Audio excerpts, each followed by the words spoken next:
Well, this morning got kind of a slow start. Had breakfast at the place I'm staying. I mean, it was okay. It was basically a basic breakfast bar. They had an odd combination. Well, from me being American, I guess. Boiled hot dogs, rice, and then beans. And then, of course, you know, different breads and some cereal and yogurt and stuff. So, anyway, I was going to try and see one of the castles, part of the defensive line of Amsterdam today. Unfortunately, they seem to be, the main one I wanted to go to is only open Saturdays and Sundays, and there's one that's out on an island, and check out the company's website that runs the ferry service out to the island and everything. Cool, you know, great information, everything. Show up here. I guess it's still 5 minutes, but there's not even any signs or anything, other than one saying it's the meeting place. No one there, and after doing some research online, the best I could determine is that maybe their signs aren't worded properly in any language, that they stop in October and don't start up again until the summer. That's the best I can determine, because what it says is that it runs daily except Mondays until October. But it says except Mondays until October, meaning that after October they run on Mondays. Anyway, there's some cool strips over here we're gonna go check out. And then see if that cafe has some good food or something. Maybe have a snack. And figure out where the heck to go from here. There is another castle I might check out. South west of town, I guess. It does say it's open today on their website, so that's good. I figure out how I can get there, but you know, it's always a way. Where's the will, there's a way. Something, one of those things. Anyway, good morning and welcome to day 2. Okay, we have a plan. We're gonna go see the Fortress Museum, which is open today, according to its website and Google and a few other things. So we've got a couple buses to catch. It's also in a fortress town, which is built like a big star. See if I can find a picture and put that up. But anyway, should be pretty cool. Not the cast I really wanted to go to, but you know, can't always get what you want.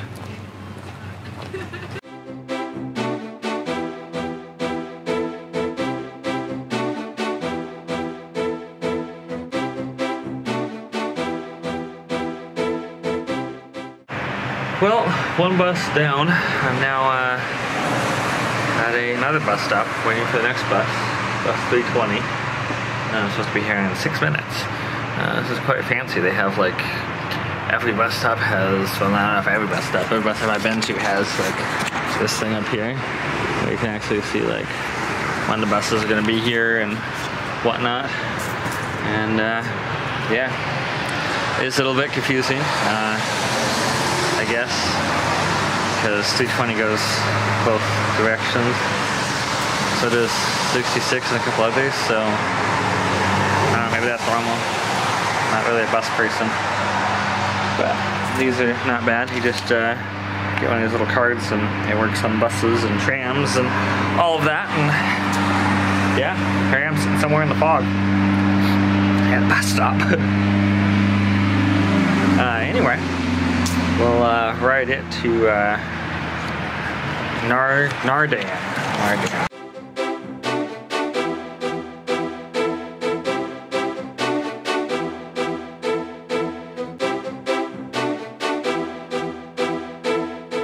Hey guys, look, here.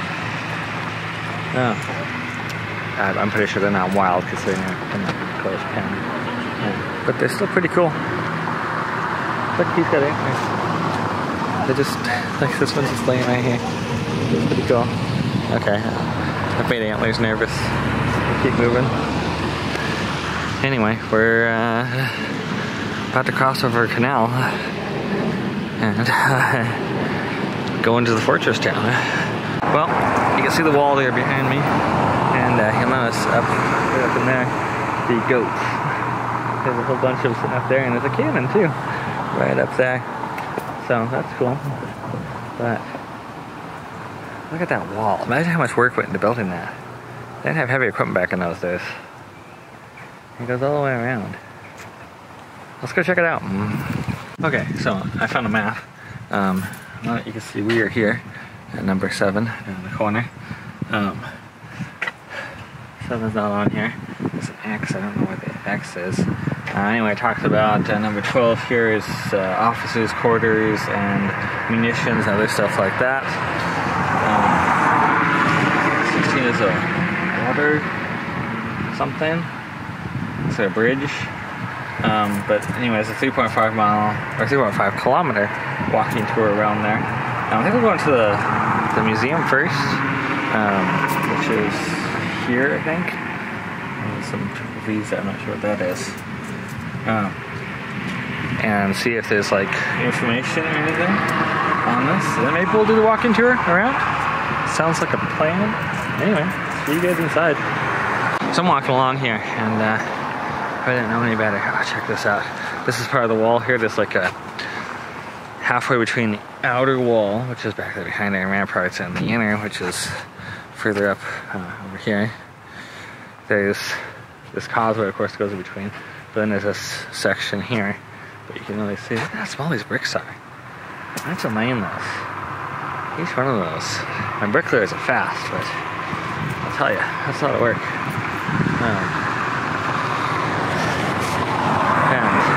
And I don't know the exact stage in this one, but all these forts and stuff around the Amsterdam defense line, I think this one included, there was work on them going on up until the 1920s. I mean, think about that. So they were being worked on. Only reason it became obsolete is because of the airplane. As soon as the airplane came around, what's the point of having a defense line if the enemy could just go right over the top of it? So, and don't get me wrong, there were forts and stuff that were still used and effective, but they were more bunkers in World War I that worked as opposed to forts themselves. But you can see the ramparts over here in the fog, how they would design these as a big star pattern going around. And the reason for that is that way you can actually shoot your own walls. Not to destroy your own walls, but to attack, or to see and attack attackers around them. Anyway, we're about to go into the town proper here, and we'll go find the museum and see what's what.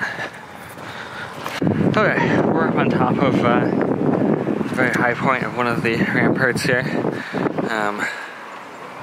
You kind of see the view out, which I'm told is very nice when it's bright and sunny out. You can see over here behind me, as I come around one of the outer ramparts over there. And of course, down, and this way it's back to a town, but you can't see it. Very cool. You can go inside downstairs. I took some pictures of the exhibits and stuff in there, but it is pretty cool. You see the cannon here is on rollers. So these cannons, they could actually rotate and direct how and where they want to shoot. Oh, there. There's another one here. This one's on a metal frame. So I imagine different points in history they use different ones. Probably a few big ones, a lot of smaller cannons. You can see there's a building out there. That's the outer rampart. So even that land right there, there's more water beyond it. So the enemy had to get across the first stretch of water, past those cannons. And while they're doing that, these cannons can also shoot out over those at the enemy because they're up so much higher. And it is very cool, and you can see each of these cannons is designed in a way, or sitting in a spot with these little hills in between them, and that essentially means that they can't be shot from the sides, but they can shoot out directly in front of them. So one cannon is taken out by a shot, doesn't necessarily harm the one next to it. Very cool. You guys remember before when we were down below and I saw goats up on the ramparts? There they are, moved over to this side.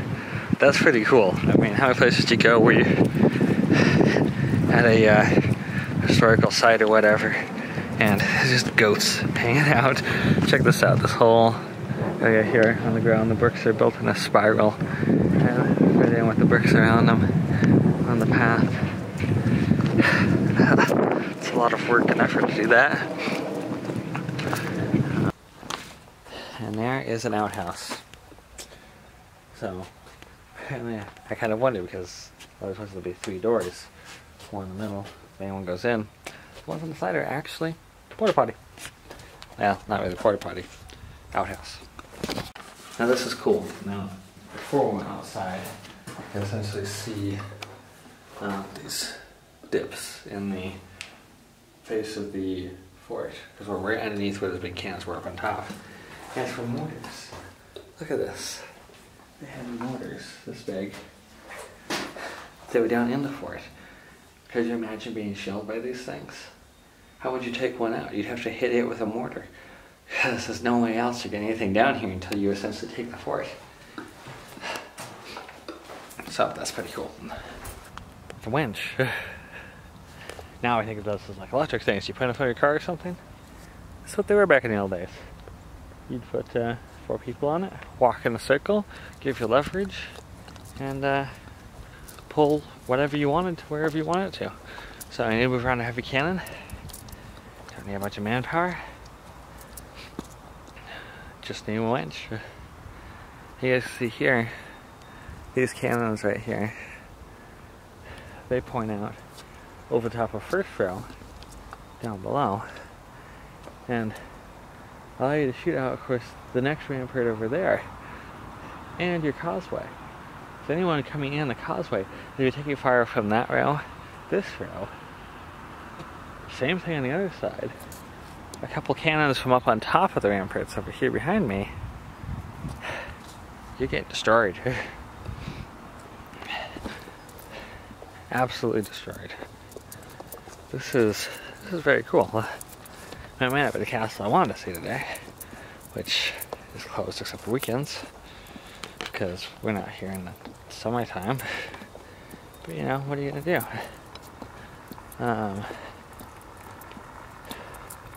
You know, I kind of really wish I spoke Dutch right now, because so many things are in Dutch. Check this thing out. A little more modern than the cannons, but I mean, you know, it does the job. Anyway, let's go check out some more of the fort. So before, I was kind of saying that there's 2 lines of defenses. Not quite. So what we got is the first line of defense where we're standing in here. You'll see it going along back there. The town back behind it, of course. Come out here into the middle, and you have here middle line of defense. So in between these outer ramparts, one over there, and this one here, you have that one, and then outside of them, you of course have the outer rampart. So when you're out there, you have each of these with cannons on them that can shoot you. Taking a fortified town like this would be not impossible. I mean, I'm sure it was done, but you know, had to be easier ways than throwing troops at it, I guess. Throw troops at it until they run out of something. Water, not really, you're surrounded by it. So siege the town until they run out of food. Guess that's your choice. Okay, so the water lines that was what we originally wanted to visit was Naarden up here on the water. Amsterdam's right up here in the corner, by the way. That's Amsterdam. So Naarden right here. And the water line essentially was this waterway here, but they would let it out and flood all of this area. These areas down here. Kind of stayed down here. They built a lot of extra forts right around here too, because of how thin it was. And it continued on down and around. You'll see some of an interpretation of it. Now again, Naarden is actually outside the line. So not protected by it, but protected by its own, essentially, water line. But, of course, it could be surrounded and have no way in or out. And that water line is not the Sterling and Amsterdam water line, which goes from, so Amsterdam is here. And essentially, the ant goes all the way around Amsterdam. This line that we are on is actually here and goes all the way down here. It's probably beautiful coming in. Hopefully you guys can see that. And this was the Cold War water line over here to keep the Russians out should they attack. And there's some other ones in here, and this is an older one here before, what is it called? Utrecht became a bigger city, which is located right here. When that happened, they moved it out and created a new water line around it to include again. And the Amsterdam line, of course, was created to protect the capital. Because if it comes to it, well, that's what you need to protect, I guess. Anyway.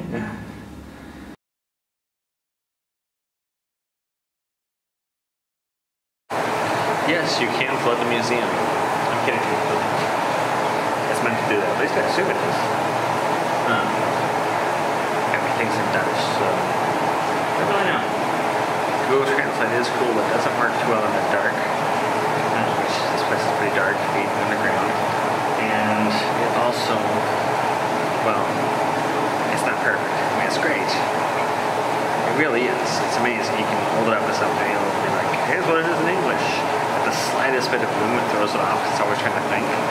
So you move slightly and you'll be halfway through reading something. It completely changes. But it's an awesome idea. I mean, it's Universal Translator. The future of Star Trek is here. Anyway, this is the water lines. Essentially what they would do because you can see the water. Well, hopefully you can see the water kind of pulling out into the fields from the canals. So it's pretty cool. I mean, could you imagine you're approaching a canal and someone let the water loose and you're standing in 2 feet of water and can't do anything about it? Because what are you going to do when you're standing in 2 feet of water? Your cannon's not going to get pulled around very well. Can't set up camp. Marching's gonna be slow. Can't really float a boat in that little water. Anyway, it's a pretty ingenious idea when your country's this flat. Carry on. Okay guys, we're kind of summarize here. The fort. Summarize, whatever. Anyway, we're up on top again. Let's see. Down below, here is a 2-story bunker. In the lower floor, that's where the gunpowder be worked with and everything. As protected as possible. There's actually a lift that would bring just the gunpowder upstairs to this door here, and that's where it would come out, and they carry copper boxes or copper chests to each individual cannon site, like this one here. They also had, you can see this, chimneys and stuff for the smoke from the soldiers' barracks and everything, which is also down there. Over here, this not sinkhole, little nook or cranny thing you can kind of see right down here. That is where the mortars are, so they can shoot out without risk of being fired upon. Right along the front here, you can see this whole row right here is all ears, and those connect to a tunnel which goes along underneath there. And a soldier patrol that tunnel at night And that's how they would know if someone was crossing the moat, is because with those ears and the way the tunnel was shaped and everything, they could hear everything that was happening out there. So paddles splash in the water at night, and they come to the rescue. Or, well, they'd sound the alarm, I guess I should say. Not come to the rescue. Anyway, all pretty cool. And I guess this is like the only fortified town left, because most of the towns, when they no longer had any rules about fortifications, kind of tore theirs down. But this one still exists. It's pretty cool. Well, we're still gonna walk around the town a little on the outside edge, see if there's anything else neat. Go check out the spot where there's a fort. I'm kind of not sure if there's actually a fort there or anything, because it doesn't mention too much. Anyway, see you guys in a bit.